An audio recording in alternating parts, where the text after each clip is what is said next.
title only and introduce an ordinance amending sections 12.29.07 A, B, C, and adding to that same section, paragraph D, related to damaged structures and rebuilding of non-conforming residential structures. Mr. Dowswell. Good evening, Mayor and Council.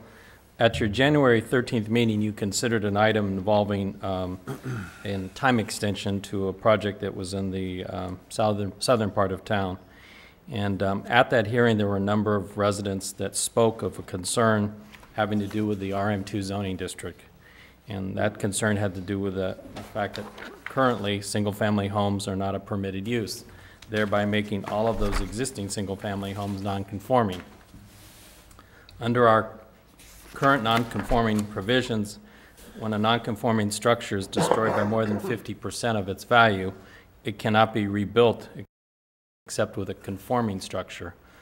So in essence, the single-family home were to be damaged by more than 51% by a natural calamity, they would have to build back a duplex under the RM2 zoning.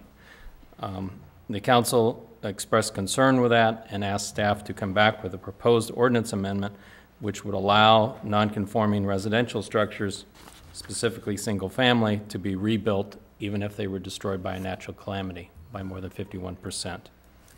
And what I brought before the Planning Commission on February 17th was the ordinance that you have in your packet, and the Planning Commission voted unanimously in support of the proposed change.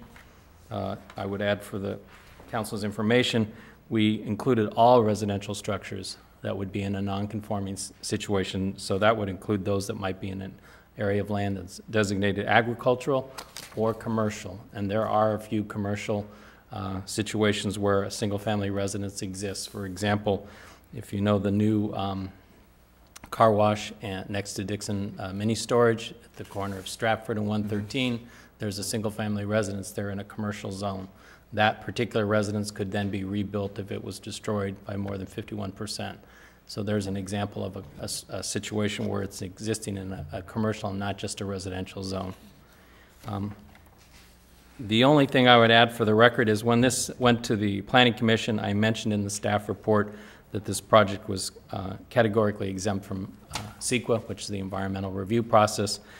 It's subject to a Class 2 exemption. Because the commission was advisory in this capacity, I should have included it in your staff report. I did not. So I would note that for the record that you are finding this to be categorically exempt. Okay. And the city attorney did contact me, and on page 2 of the ordinance, on subsection A, you have an underlined language at the bottom of the ordinance that amends the existing subsection A. And he suggested, just for clarity, that after the phrase restoration is started, so you have a year to pull a building permit and then you have to commence restoration, that you add 180 days because that's the length of a building permit. In other words, once you obtain a building permit, you must commence work within 180 days. Okay. So just so a reader would understand that, he suggested we add the wording within 180 days, and there is a similar language in D3 at the end. Again, you would add, and restoration is started within 180 days. And again, that's just essentially to make it clear to the reader that there is not some extension to the building permit process as a result of this action. Good. Well, you just answered one of my questions, so that's great. Yeah, so after 1 year and restoration is started within 180 days of the building permit. So you basically have 18 months from the point that the structure is damaged to begin reconstruction of that structure. And it's for single-family residence only, not a... No, any residential structure. Okay. Could be multifamily as well. If it's non-conforming by where it's located, again, it could be restored back to its original size with the necessary building permits. Dave, is Yes. there a time extension that's involved with this in case just like some of these other properties that weren't developed after they pulled a permit, can you ask for a time extension on the permit process? You can ask for a time extension to a building permit, and I have, in my tenure as the acting building official, sort of granted a few. It usually has to be extenuating. But if a person were to come to me and say, you know, I'm this close to pulling the building permit, but for whatever reason, I'm not able to make it within the 6-month time frame, you know, generally, we've been accommodating in those situations.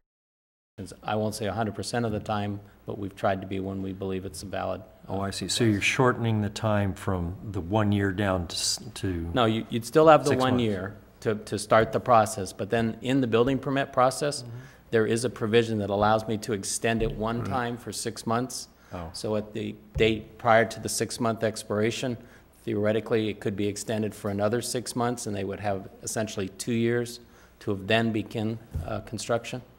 So what, I don't understand. What was the 180 days that you were saying that should be added to this? Well, it's to clarify to a person who would be working under this ordinance that you have to start building construction within 180 days of obtaining a building permit. That's by a separate law. But we just didn't want to have somebody think that somehow, because it was a burn structure, that they could have longer than 180 days to act on their building permit. They couldn't. That's Well, a separate law that regulates the time frame. The reason I'm asking you this is because I know with the economic conditions the way that they've been, we've had one developer that asked for a time extension because he had financing problems and the lot line adjustment and all the rest of it. But I think the 2-year period that you're talking about gives a person adequate time to get the job done. So you answered my question. Oh, I had one other question. How soon will we see single family permitted by right in these RM2 zones? Well, again, and I can't promise that this will be the case, but in meeting with the state representatives who are now in the process of reviewing our draft housing element, we've discussed with them that we want to restore the ability to allow single family in the RM2 zone, and that we've given them alternatives in which to meet our needs for housing besides the way we did it in 2003, which prohibited that. And so we're hoping that they're going to agree with that. We don't know that for certain.